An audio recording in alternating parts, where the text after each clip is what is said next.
O primeiro assunto vem dos Estados Unidos, mas impacta o Brasil. Vamos dar uma olhada juntos na reportagem da Folha. Trump agora descarta volta de palestinos que deixarem Gaza. O Igor Giello assina a reportagem. O presidente dos Estados Unidos, Trump, confirmou nesta segunda-feira que o seu plano para a reconstrução da faixa de Gaza não prevê a volta dos palestinos que deixarem o território destituído por Israel na guerra contra o Hamas. Não, eles não voltariam porque terão habitações muito melhores. Em outras palavras, eu estou falando em construir um lugar permanentemente para eles, disse ao jornalista Brett Baier, da Fox News, o que havia questionado acerca do direito do retorno a Gaza. Com isso, Trump reitera os temores entre aliados e rivais de que seu plano impõe uma limpeza étnica a Gaza ao estilo daquilo defendido pela ultradireita que sustenta o governo Netanyahu em Tel Aviv. Antes ele havia dito que a remoção poderia ser temporária. Por outro lado, segue sem detalhes a proposta feita por Trump na semana passada, que galvanizou principalmente protestos dos países árabes, onde ele quer ver parte dos 2.300.000 pessoas palestinos de Gaza reassentados, Egito e Jordânia à frente. Ele falou de levar essas pessoas para o Egito e para a Jordânia, só faltou combinar com os egípcios, né, e os cidadãos da Jordânia também, que não sabiam disso. O Trump sugeriu já impondo a esses países, né, como sendo destino desses palestinos. Vamos trazer para cá a professora de Relações Internacionais, a Bárbara Mota, que está conosco, comigo e com a Raquel Landim.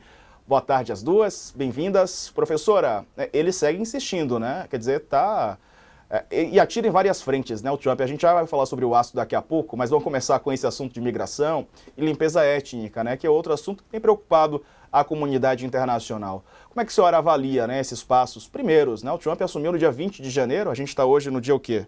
Nem sei, estou perdido aqui. A gente está no dia 10, né, de fevereiro, menos de um mês, professora, mas parece que já está aqui, né? Tanta notícia que eu já nem me lembro mais o pré-Trump nesse segundo mandato dele. Boa tarde para a senhora. Boa tarde, Diego. Boa tarde, Raquel. Pois é, parece que a gente tem um ano de governo Trump, quando a gente tem, na verdade, poucos dias de governo Trump. Em relação a Gaza, repito uma fala que eu venho fazendo sobre esse ponto que o Trump trouxe, né? Eu acho que o Trump olha para Gaza como um modelo de negócios.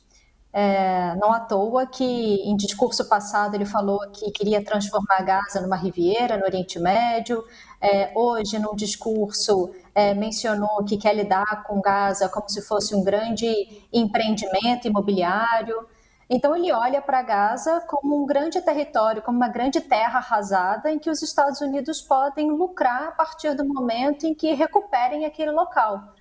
Então é uma forma de olhar para, inclusive, processos de peace building, construção da paz e reconstrução após conflitos, é uma lógica muito diferente do que vinha sendo adotada até então.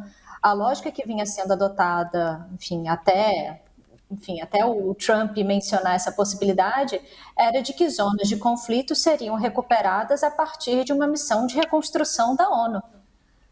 Ou seja, uma missão que poderia ser aí partilhada os custos por vários países, entendendo que aquele local, que existem questões humanitárias e de que, portanto, a ONU deveria estar envolvida na reconstrução daquele local. O Trump não, o Trump olha para Gaza mais uma vez como um modelo de negócios. Aquilo ali é uma terra arrasada, os Estados Unidos podem lucrar na medida em que recuperarem, que produzirem empreendimentos, e a gente sabe que os empreendimentos realizados pelos Estados Unidos, se essa iniciativa viesse se concretizar, não estarão disponíveis e não serão comprados, digamos assim, pelos palestinos, né? Serão comprados pelas elites israelenses e por outras elites internacionais.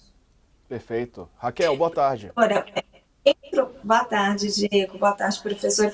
Professora, na linha do que a senhora está falando, tem uma fala dele hoje em que ele diz: no meio tempo eu seria o dono disso. Pense nisso como um desenvolvimento imobiliário para o futuro. Seria um lindo pedaço de terra, nenhum grande dinheiro gasto. Mas eu fico me perguntando o quanto disso é retórico. Porque ele está cercado de assessores que sabem da complexidade daquele pedaço de mundo, né? Há pouquíssimo tempo atrás, a Guerra de Gaza, ela começa exatamente por aquele conflito religioso tão profundo que leva os palestinos a cometerem assassinatos gravíssimos dentro do território de Israel e a um bombardeio que leva a uma terra arrasada em Gaza. Então, nós estamos falando de um conflito profundo entre duas nações, conflito religioso, um conflito humanitário, um conflito ético. O quanto disso, essas frases dele, a senhora acredita que são realmente convicções que ele acha que dá para levar a cabo, e o quanto disso é marketing para atrair a atenção do mundo e atrair as manchetes e os seus seguidores? Raquel, eu acho que é um pouco das duas coisas. Eu acho que, de fato, ele acredita na possibilidade da concretização dessa grande ideia pensada por ele, mas, ao mesmo tempo, existe ali um conjunto de assessores, como você mesmo falou, que indicam para ele que, concretamente, esse discurso talvez não consiga ser posto em prática da mesma forma como ele está idealizando. Mas, independente se ele acredita ou se ele não acredita e da viabilidade de colocar isso em prática ou não, o fato da principal liderança, né, ou seja, do país mais poderoso, digamos assim, do mundo, e do presidente à frente desse país colocar isso como uma possibilidade, mesmo que isso não se concretize, digamos assim, o que o Trump faz é trazer para o debate, trazer para o discurso uma possibilidade até então vista como impensável.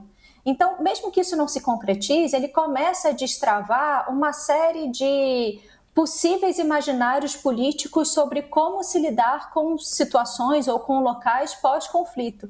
Mesmo que isso não se concretize em Gaza, ele já coloca isso no debate público, ele já levanta essa possibilidade.